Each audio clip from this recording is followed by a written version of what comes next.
禪宗三祖僧璨禪師喺佢所著嘅《信心銘》裏邊講：知道無難，唯嫌簡擇，但莫憎愛，動然明白。毫釐有差，天地懸隔，欲得現前，莫存順逆。佢嘅意思係話，圓滿究竟嘅真理並唔深奧難尋嘅，只要唔好用揀擇分別嘅知見去探求，唔存住世間嘅喜愛同憎惡，咁真理就會好清晰咁呈現喺我哋目前啦。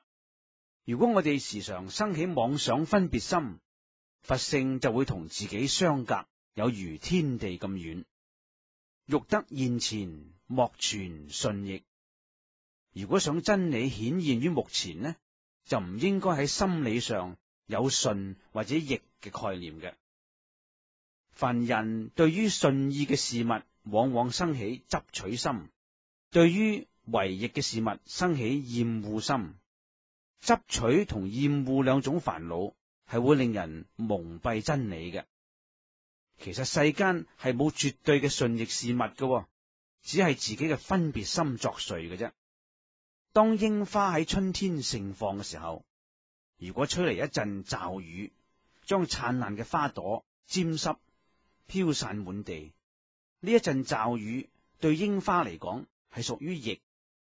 但係當櫻花需要雨水滋潤嘅時候，雨又會變成為順意嘅事情。涼風喺浩夏嘅時節係順境，但係當狂風暴雨摧殘田園嘅時候，即時又變成逆境啦。無論係雨水或者係狂風，佢哋都無心於大地嘅順同埋逆嘅。風雨本身非順非逆，因為佢哋冇分別心。有妄想分別心嘅係當局嘅凡夫，佢哋埋怨風雨所帶嚟嘅逆境，亦欣喜於風雨帶嚟嘅順境嘅。各位，萬法係因緣和合所產生，並無自性嘅順逆。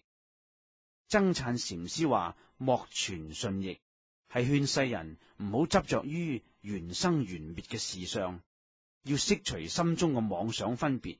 所以佢話，不用求真，唯須識見，才有是非分然失心，放之自然，體無去處，任性合道，逍遙絕老。